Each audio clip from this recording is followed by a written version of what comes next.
Assalamualaikum warahmatullahi wabarakatuh.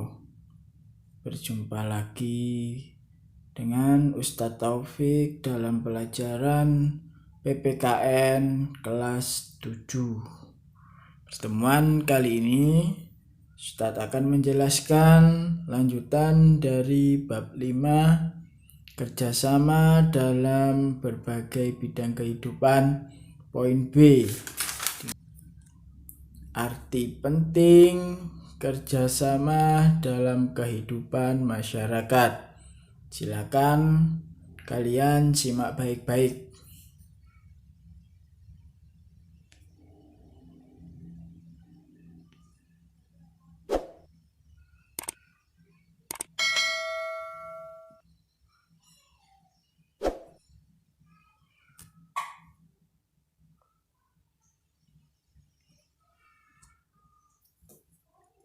Menjalin kerjasama sangat penting dalam kehidupan masyarakat berbangsa dan bernegara.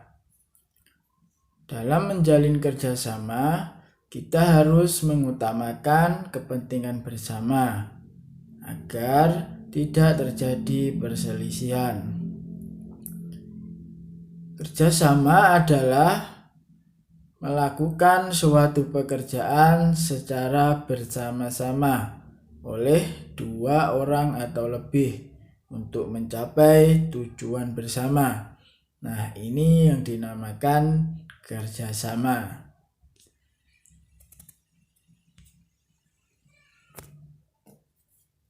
Berikut ini pengertian kerjasama menurut beberapa pendapat para ahli. Silakan kalian simak baik-baik. Di sini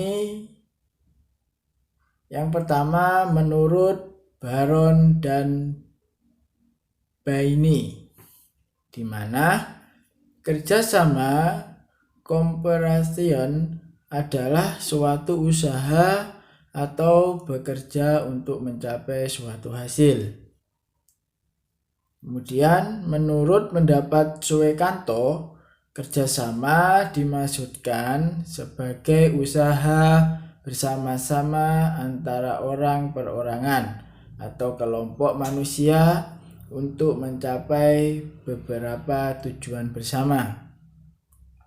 Sedangkan menurut Sunarto, kerjasama adalah adanya keterlibatan antara kedua belah pihak demi tercapainya penyelesaian masalah yang dihadapi secara optimal.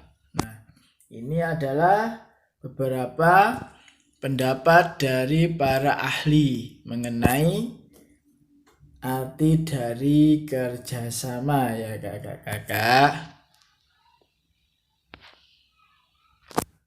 Nah, selanjutnya kata kerjasama biasanya identik dengan pepatah yang sering didengar, yaitu tentang berat sama dipikul, ringan sama dijinjing. Nah, ini adalah pepatah dari kerjasama. Ya, kakak-kakak, bisa dilihat di sini gambar dari pepatah berat sama dipikul, ringan sama dijinjing. Nah, ini adalah contohnya. Ketika ada orang masyarakat bergotong royong mengangkat suatu rumah dari salah satu penduduk pindah dari tempat satu ke tempat yang lainnya. Nah, ini yang namanya dikatakan kerjasama. Berat sama dipikul, ringan sama dijinjing. Ya, jadi ketika berat apabila dikerjakan bersama-sama akan terasa ringan. Selanjutnya, ada beberapa faktor yang mendorong kerjasama antar masyarakat.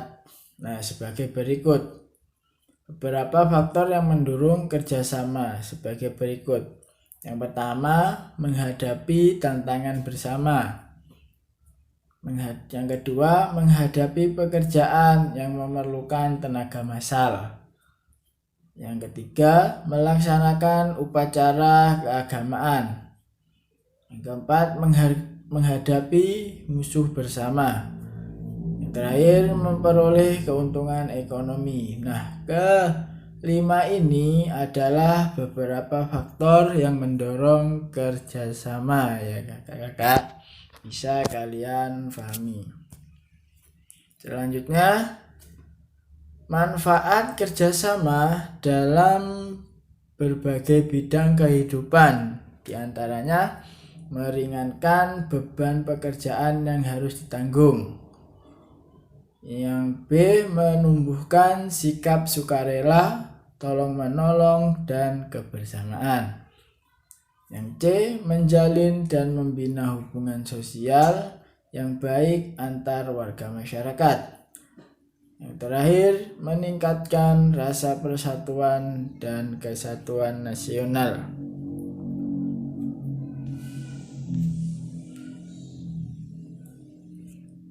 Sedangkan tujuan kerjasama sendiri dalam lingkungan sekitar yaitu di sini disebutkan yaitu pertama, memunculkan sikap toleran. Yang kedua, sikap menghargai satu sama lain. Yang berikutnya, untuk mencapai tujuan bersama. Nah, ketiga ini adalah beberapa dari tujuan kerjasama di lingkungan sekitar. Bisa kalian terapkan di lingkungan kalian masing-masing. Yang pertama, bisa kalian terapkan tentang memunculkan sikap toleran. Bagaimana caranya kerjasama untuk memunculkan sikap toleran? Yaitu dengan contohnya bisa menghargai antar umat beragama. Ketika ada salah satu warga sekitar kalian melaksanakan kegiatan agama yang berbeda dengan agama kalian, sikap menghargai satu sama lain. Jadi sama antar warga masyarakat harus saling menghargai. Ini harus bisa kalian terapkan di lingkungan kalian masing-masing. Yang ketiga, untuk mencapai tujuan bersama. Jadi kita sebagai warga masyarakat harus kerjasama. Tujuannya sebagai untuk mencapai tujuan yang bersama, yaitu mensejahterakan lingkungan masyarakat yang ada di sekeliling kita. Adapun bentuk-bentuk kerjasama dapat dibedakan berdasarkan tempat dan bentuknya. Ustaz ulangi, bentuk-bentuk kerjasama dapat dibedakan berdasarkan tempat dan bentuknya. Silakan kalian simak berikut ini. Nah, berdasarkan tempat terjadinya kerjasama dapat dibedakan menjadi dua bagian sebagai berikut. Tadi Ustaz jelaskan kerjasama dibedakan berdasarkan tempat dan bentuknya. Nah, untuk yang poin pertama, kerjasama berdasarkan tempat, di mana terjadinya kerjasama dapat dibedakan menjadi dua bagian sebagai berikut. Yang pertama, kerjasama primer, yang kedua kerjasama sekunder, di mana di dalam kerjasama primer, kerjasama yang terjadi di dalam keluarga. Nah, bisa dikatakan kerjasama primer. Contohnya antara lain yaitu ayah, bunda atau ibu, anak, pembantu, kakek, nenek. Nah, ini dikatakan sebagai kerjasama primer, di mana terjadi di lingkungan di dalam keluarga. Yang kedua, kerjasama sekunder. Nah, di mana kerjasama yang terjadi pada kelompok. Jadi Kalau primer itu terjadi di dalam keluarga, di lingkungan kita, lingkungan keluarga sendiri. Sedangkan sekunder itu kerjasama yang terjadi pada suatu kelompok. Contohnya antara lain RT dengan RW, desa, perusahaan, lembaga pendidikan, partai politik, dan sebagainya. Nah, ini adalah contoh dari kerjasama sekunder, di mana kerjasama yang terjadi pada suatu kelompok atau pada kelompok. Ya kakak-kakak, jadi bisa dibedakan antara kerjasama primer dan kerjasama sekunder. Dari sini bisa difahami, Ustaz lanjutkan. Nah, berikutnya berdasarkan bentuknya, kerjasama dalam masyarakat dibedakan sebagai berikut. Kalau yang tadi berdasarkan tempatnya, yaitu ada kerjasama primer dan kerjasama sekunder. Nah, di dalam kerjasama berdasarkan bentuknya ini, yang pertama ada kerukunan. Ya, contoh dari kerukunan yaitu kerjasama gotong royong mendirikan rumah ibadah. Nah, ini adalah contoh dari kerjasama kerukunan berdasarkan bentuknya. Yang kedua, tawar-menawar atau bargaining antara penjual dan pembeli.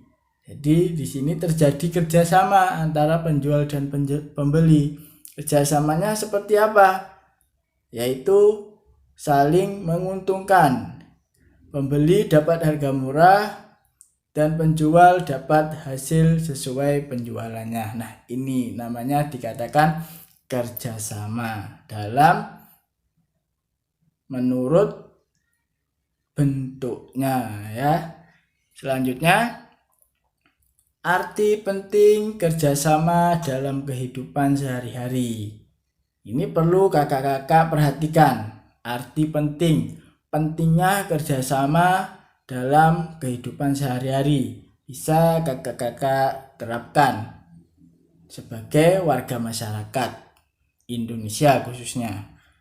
Yang pertama, yang poin A, arti penting kerjasama dalam kehidupan sehari-hari, yaitu mempererat persaudaraan dan kebersamaan.